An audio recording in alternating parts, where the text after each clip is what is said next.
Matt Eberflus was terrible. He should never have kept his job at the end of last season. Justin Fields' career is in jeopardy because of Matt Eberflus, because he's a horrible head coach. This guy was a defensive coordinator, a successful one with Indianapolis. He was a good defensive coordinator when he was over there in Indianapolis. He was not a good head coach. After 1.5 years, just like Robert A.K. Bambi Saleh, he shouldn't have a job. That's the fact. I don't know why the Bears decided to sit on this. After Justin Fields got traded for a 6th-round draft pick because they were drafting Caleb Williams, Matt Eberflus should have been gone. You do not bring in a new quarterback, a rookie quarterback, under the helm of a coach that was probably going to get fired the next season. It makes no sense. There was no way Matt Eberflus was going to keep his job unless this team made the playoffs. There was no way the Chicago Bears were making the playoffs in that division with Minnesota, the Lions, and Green Bay. There was no way in hell that team was going to make the playoffs. So why go into the season with Matt Eberflus? You should have brought in a new coach. I would have pressed and gave Ben Johnson whatever he wanted in the offseason last year. He wanted $15 million. You think the Bears care about $15 million? Their owner's one of the richest owners in football. I would have absolutely given Ben Johnson the money that he wanted. Look at what the Lions are doing right now. Look at their offense. With the weapons that they have, they had all these offensive weapons in the offseason for Chicago. If you had Ben Johnson there, this team's a borderline playoff team. They probably win 9 or 10 games with Caleb Williams, and he would have helped the development. Look at Jared Goff. Jared Goff goes over there to the Lions, Detroit. Look at it. And look at his numbers ever since he left Sean McVay and went over there to the Lions. It took 2 years with Ben Johnson, but as soon as he understood the offense, Jared Goff's one of the best quarterbacks in the NFL right now. Why? Because of Ben Johnson. Everybody thought Jared Goff's career was over, including yours truly, who didn't like Jared Goff. Now I take back everything I've said about Jared Goff over the last couple of years. I think this guy is a distinct, incredible quarterback that can stand in the pocket and make every single throw.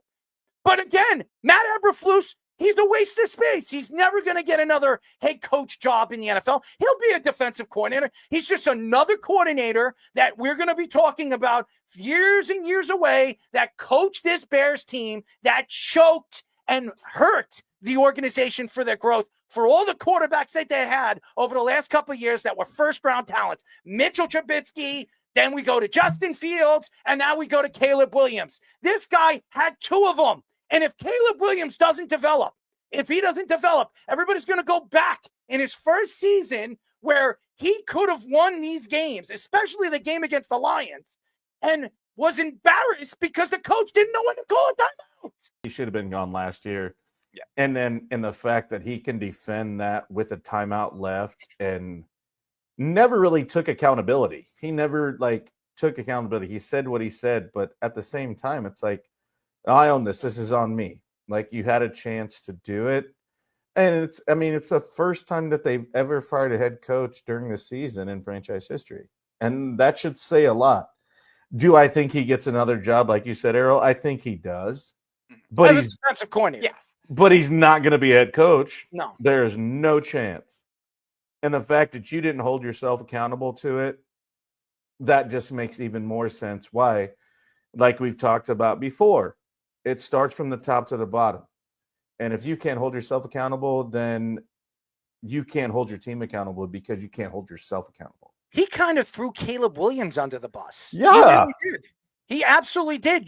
Your young quarterback, you threw him under the bus because you didn't get the signal from him. That makes no sense. He's a rookie quarterback. If you know that he doesn't know how to make or decide when to call a timeout or know if there's an extra timeout, you call a timeout. That's why you're the head coach. He has even though he changed the play, and as Fish is telling us, you still, if you don't have it and you're not comfortable, you have a timeout. But no, it's not. Is he calling it Chris Webber? But here's the problem, and I'm going to go back to it. He's a young quarterback. We mentioned how young he is. This is a rookie quarterback that is obviously the game was bigger than he was. And it was Thanksgiving. This is his first Thanksgiving game. Everybody's watching him. There's a lot of pressure on the kid. I don't care what anybody says. There's a lot of pressure on the kid. And he has a chance to beat the Lions, arguably the best team in the NFL. And he knows that. They know that. Everybody knows that. And he obviously didn't know there was a timeout. How many times have we seen quarterbacks, veteran quarterbacks, stay, and let the time go out and get a penalty? How many times have we seen that? We've seen Aaron Rodgers do it quite a few times in one game this year. The last game on Sunday. These are veteran quarterbacks that make mistakes like that. So why wouldn't you think a rookie quarterback wouldn't make that same mistake? Coaches make that mistake. Todd Bowles, as a New York Jet head coach, do we remember when he played Buffalo? He was trying to call a timeout, and he had no more timeouts. I mean, come on.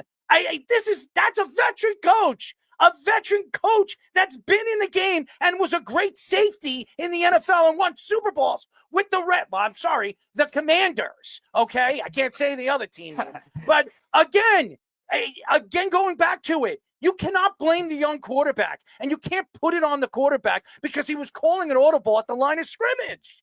That's what quarterbacks are done. That's what you train and teach a quarterback during practices. If you see something that you don't like, change it up. Okay, he's changing up, so he knows to call a timeout.